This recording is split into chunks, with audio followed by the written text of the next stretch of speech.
cerita yang punya logika. Bagi yang tidak punya logika, skip aja. Ini ada rekomendasi yang lucu. Jadi katanya, langkah strategis untuk menghadapi maraknya COVID-19 dan turunan mutasinya adalah sholat tepat waktu dan rajin berwudu. Dan yang bicara begini bukanlah Ustadz Abdul Somad atau Tengku Zulkarnain. Yang bicara begini adalah seorang tokoh muslim yang menjadi penasihat KPK selama 8 tahun, Abdullah Heha Mahua. Gagasan brilian itu termuat dalam tulisan yang berjudul Vaksinasi, Bisnis atau Korupsi yang saya baca di media Islam dan WhatsApp Group.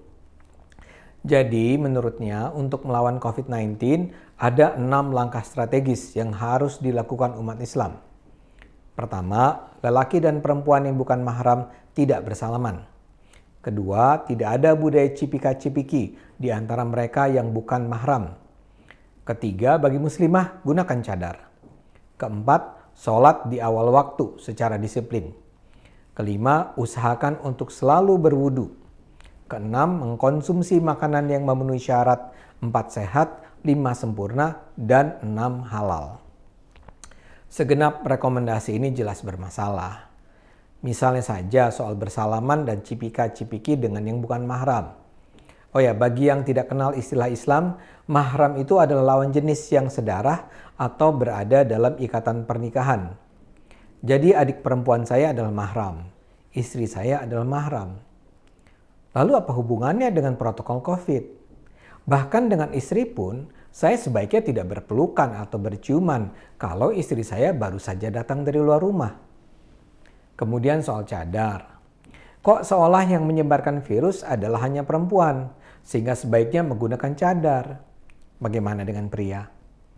Soal sholat juga nggak masuk akal. Apa korelasinya antara sholat tepat waktu dengan penyebaran COVID?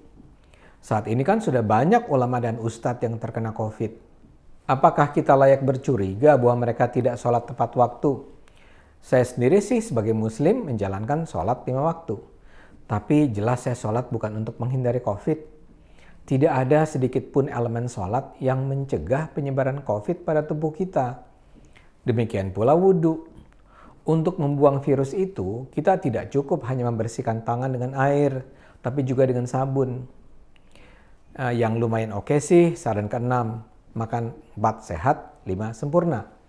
Tapi makanan halal, lagi-lagi nggak ada relevansinya. Jadi rekomendasi yang disarankan secara terbuka kepada publik ini serampangan. Masalahnya, seperti saya katakan tadi, Abdullah ini bukan orang sembarangan. Tidak mungkinlah orang tak berotak bisa menjadi penasihat KPK selama 8 tahun.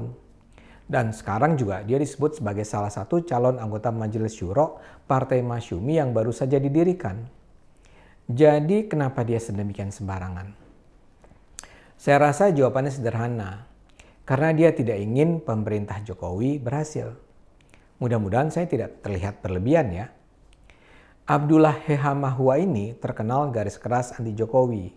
Dia itu menjadi koordinator lapangan gerakan yang menggugat hasil pemilu ke Mahkamah Konstitusi.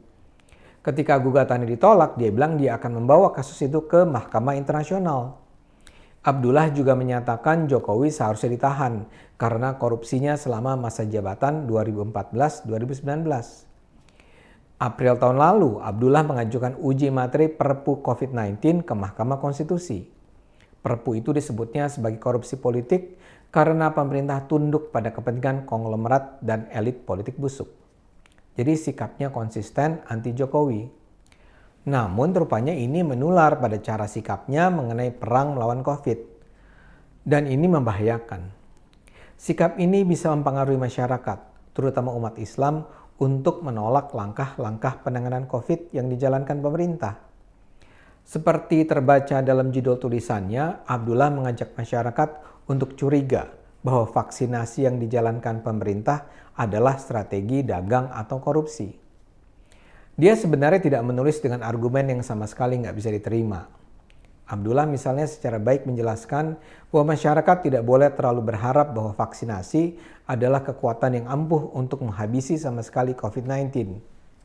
Dia bilang vaksin bukan solusi ajaib, bukan obat yang mematikan virus, dan hanya salah satu cara membangun kekebalan individu.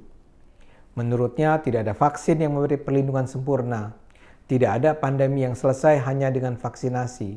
Apalagi saat ini kita mengetahui bahwa virus tersebut mengalami mutasi dalam pelbagai turunannya. Sampai titik itu, argumen Abdullah sangat bisa diterima. Pemerintah sendiri sudah berulang kali menyatakan bahwa setelah ada vaksin pun semua protokol kesehatan harus dijalankan. Seluruh dunia juga sedang mencoba-coba. Kehadiran vaksin ini masih sedemikian baru sehingga tingkat efektivitasnya memang masih harus diuji oleh waktu. Sejauh ini uji yang dilakukan ya terbatas uji laboratori atau uji pada sekelompok orang yang diharapkan bisa mewakili populasi secara keseluruhan. Tidak ada jaminan 100% bahwa vaksin dengan merek tertentu, apakah Sinovac atau Pfizer atau apalah yang lain adalah pilihan terbaik. Tapi dalam hal ini kita harus percaya pada keunggulan ilmu pengetahuan. Kita harus percaya bahwa kecakapan, keahlian, pengalaman para pramu vaksin akan digunakan seoptimal mungkin untuk menemukan cara menyelamatkan jutaan atau miliaran jiwa manusia. Tapi memang semua butuh waktu. Jadi dalam hal ini Abdullah benar, vaksin bukan solusi ajaib. Celakanya setelah menyebut segenap keterbatasan vaksin, Abdullah meloncat pada kesimpulan yang luar biasa mencengangkan. Menurutnya karena vaksin ini tidak ampuh, maka vaksin ini tidak berguna. Jadi kebijakan pemerintah agar setiap warga divaksin sebenarnya tidak bermanfaat bagi rakyat. Dan sebaliknya menurut dia akan membawa keuntungan berlimpah pada produsen vaksin di luar negeri, terutama Cina dan brokernya di Indonesia, yaitu pemerintah. Dia bilang mengapa harus ada sanksi sekian juta rupiah bagi mereka yang tidak mau divaksin. Padahal katanya ikut vaksinasi atau tidak merupakan hak, bukan kewajiban.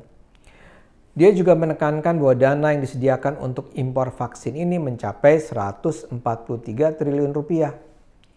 Abdullah memparalelkan dengan dana bansos yang dikorupsi.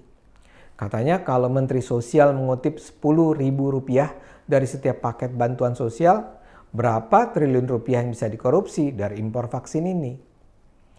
Abdullah juga bertanya, mengapa Indonesia sebagai negara muslim terbesar di dunia harus mengimpor Sinovac dari Cina? Mengapa Indonesia tidak memprioritaskan vaksin Pfizer yang adalah temuan dua muslim Jerman?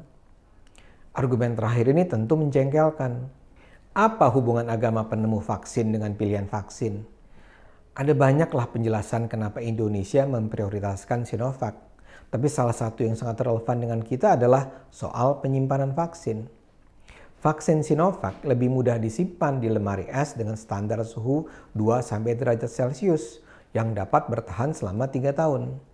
Hal ini mempermudah penyebaran ke daerah-daerah di Indonesia. Sebaliknya, kelemahan Pfizer adalah harus disimpan dan diangkat di alat pendingin pada standar suhu minus 70 derajat Celcius. Tapi nampaknya sia-sia saja kita diskusi tentang detail-detail semacam ini.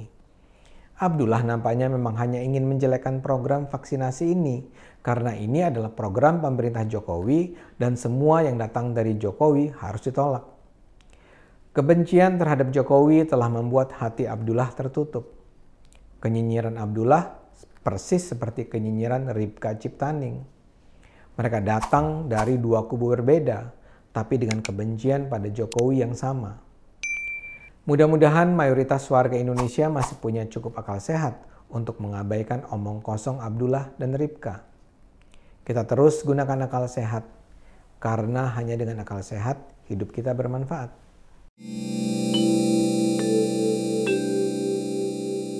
Video ini hanya untuk mereka yang punya logika.